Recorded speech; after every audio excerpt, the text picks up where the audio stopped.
So, next up we have Claudia Hitaj, chargée de mission at the Ministry of Environment, Climate and Sustainable Development. Claudia, please.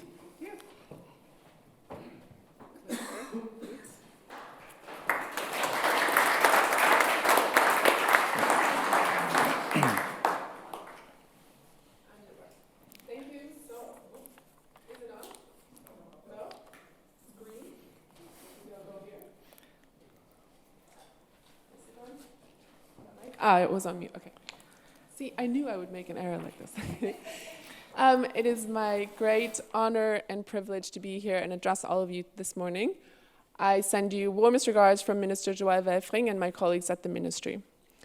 So I thought for a long time what I would talk about this morning, and I really want to mention again the climate urgency, just to, tank the mood, and hopefully then let all the other inspiring speakers bring the mood back up.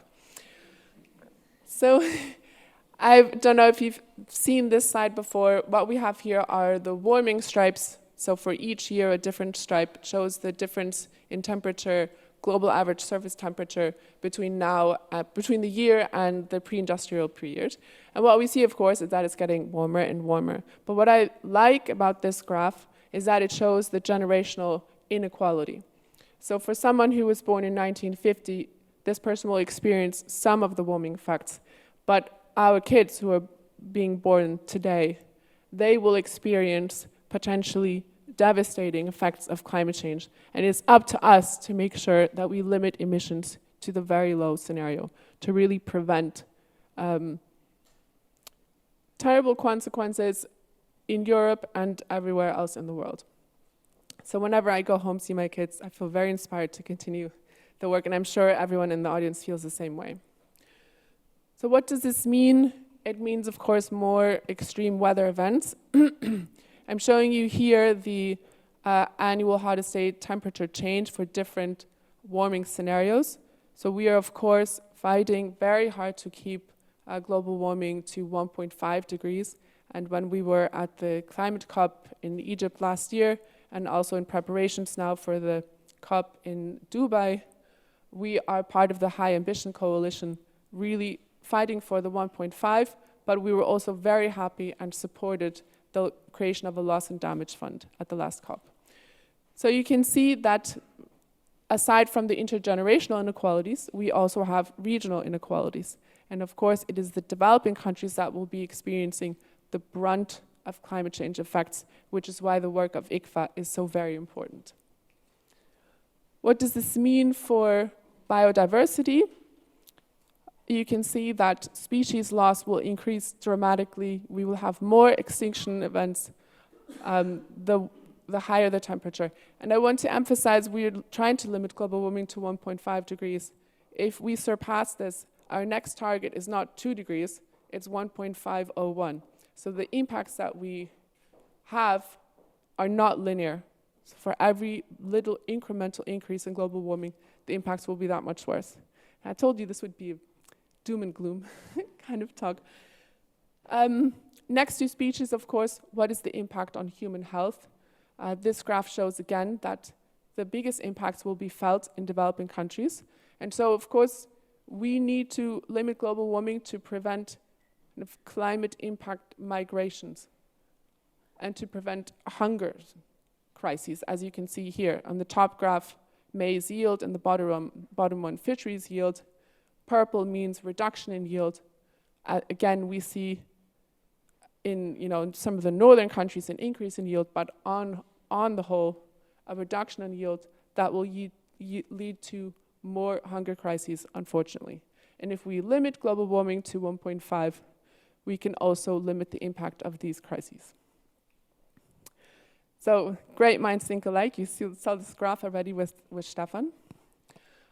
What you're seeing here is the difference between actual annual flows of investments in the blue and the average annual needs in the pink bars. And you can see that there is a big gap, about on average 3 to 6 times below the needs for mitigation finance. And one of the things I wanted to highlight is that this gap is much bigger in developing countries, which is why ICFA, I'm such a big fan of ICFA and the focus they have on developing countries and bringing finance there. Because there is, of course, a risk of doing business there, and the perceived risk, the difference between actual and perceived risk, we all know exists, but ICFA is there to help bring finance there where it's most needed. And we can see this again. A lot of these regions are where the funds that ICFA supports invest, and it is so needed. Some of these areas, for example, here in Africa, we're off by a factor of up to 12. Now, Government of Luxembourg, you heard what Minister Bakker said, we're supporting a number of initiatives. Blended finance is extremely important to fill this gap, since it's not, government can't do this alone with just public funds.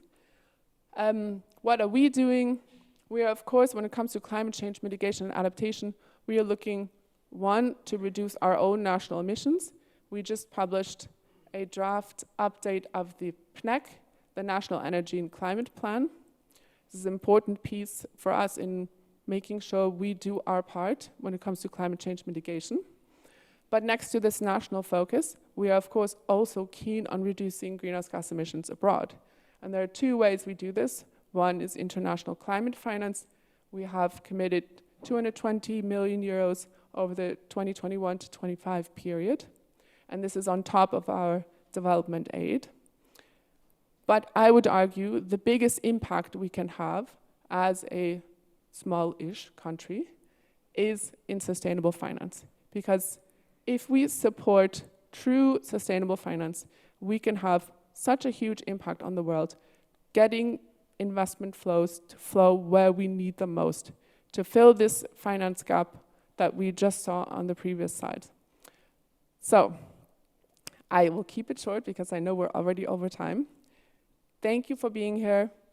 Thank you for supporting ICFA. Thank you to all of the other partners who support ICFA. And I wish you a fruitful conference. And I also want to already apologize. I will go, but I wish I didn't have to. There was something I couldn't move. So I will go with great feelings of guilt. But thank you for being here. I hope you have a good conference.